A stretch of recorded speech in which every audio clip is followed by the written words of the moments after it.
It's the spring of 401 BC, and you're marching north along the east bank of the Tigris with 10,000 Greek mercenaries who only want to go home. You stop at a wall. The foundation is polished stone full of shells, 50 feet thick. Above it, brick, 100 feet high, running 20 miles around a city with nobody in it. Your officer writes it all down, the measurements, the stone, the silence. He calls the place Mespila and records that the Medes used to live there. He's wrong. The ruin is Nineveh.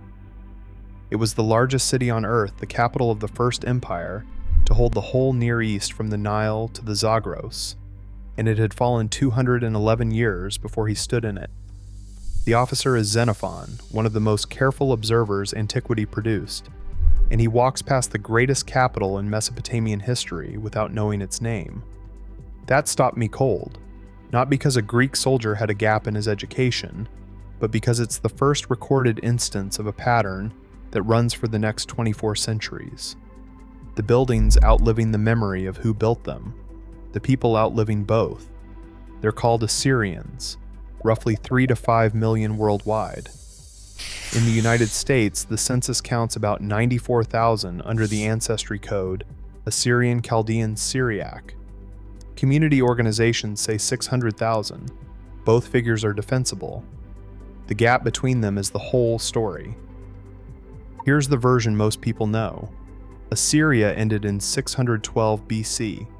The population was absorbed, the language died, and in the 19th century, Anglican and American missionaries handed the name Assyrian to a group of Aramaic-speaking Christians who needed a pedigree. That argument has serious scholarship behind it. The historian John Joseph made it, and he wasn't inventing the 19th century part. It's documented in the Syriac newspapers of the period, where the community argued about the name in print at length with itself. It was a beautiful explanation, logical, respectful. It was also incomplete. Two things got merged that need separating. Start with the word. Ashur is one of the strangest nouns in the ancient world because it means three things at once: a city on the Tigris, the god who lives in it, and the land that belongs to him. A person from there was Ashurayu.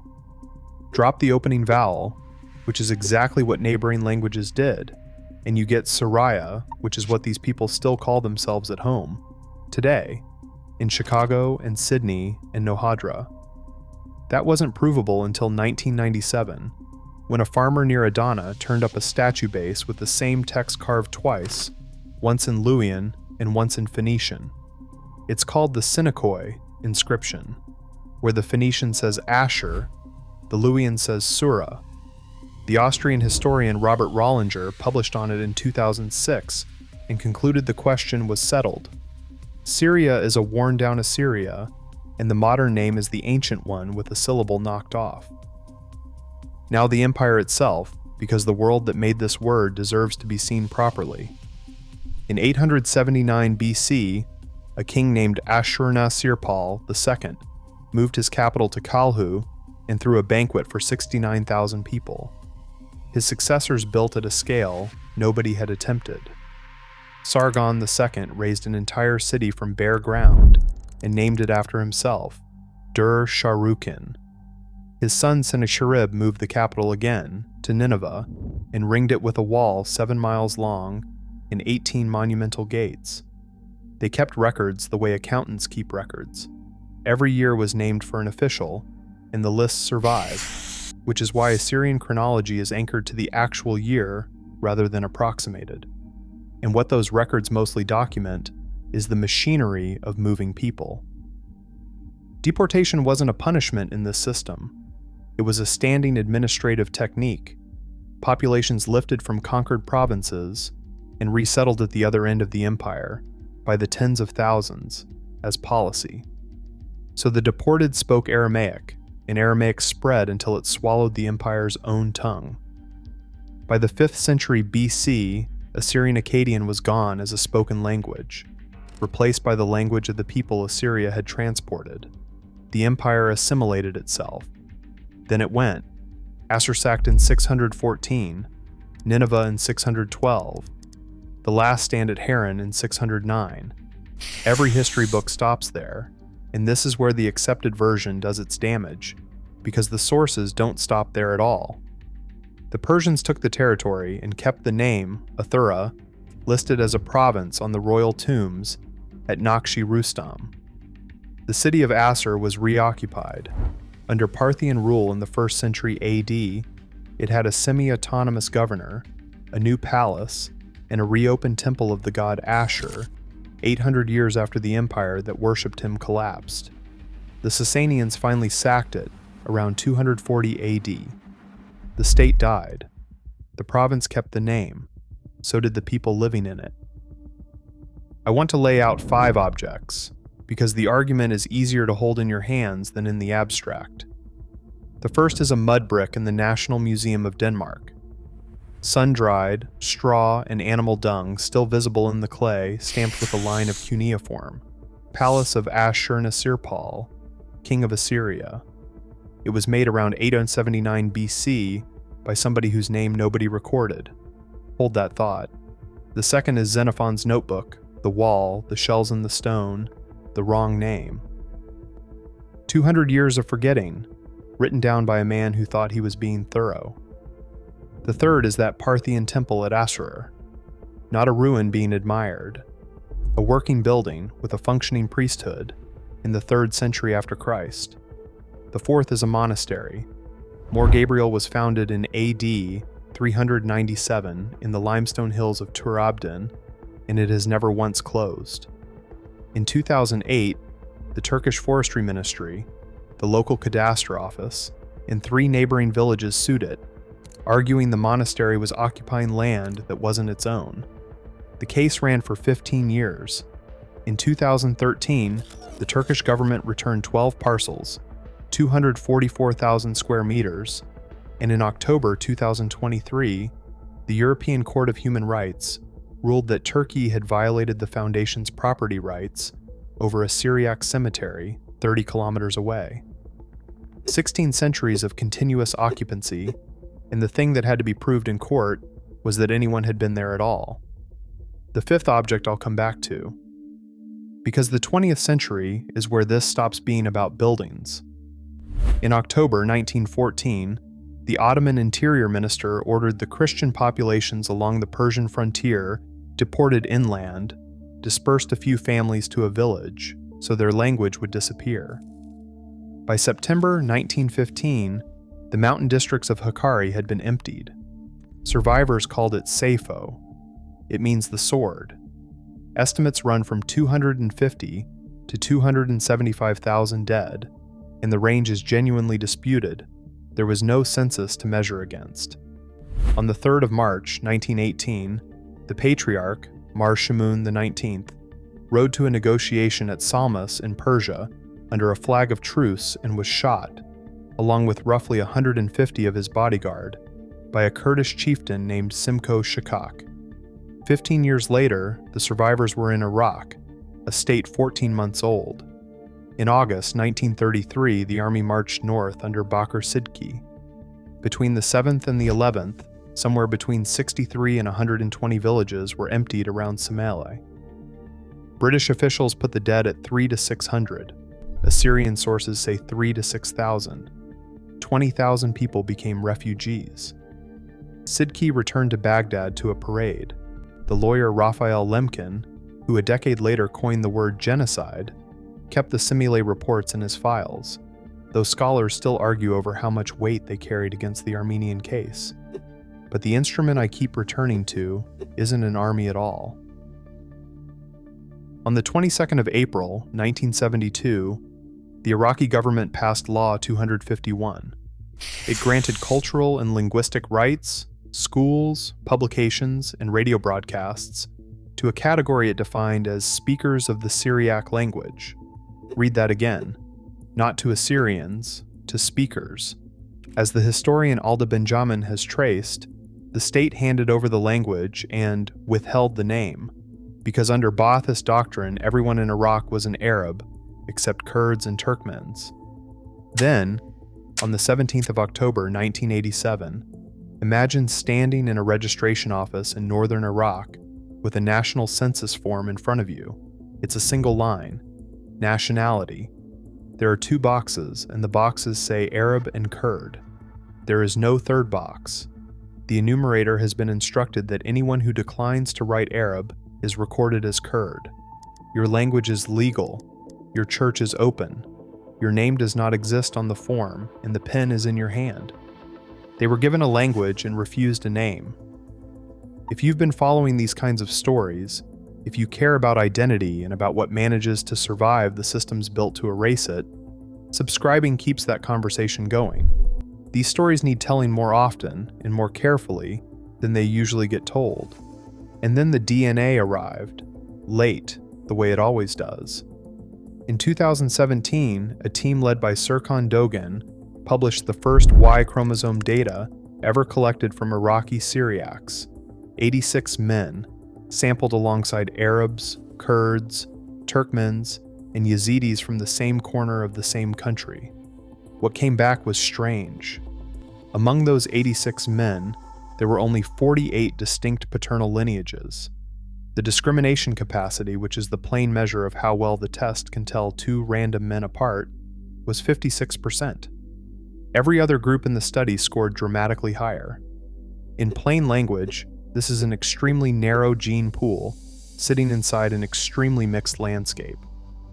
Iranian Assyrians show the same signature from a different angle.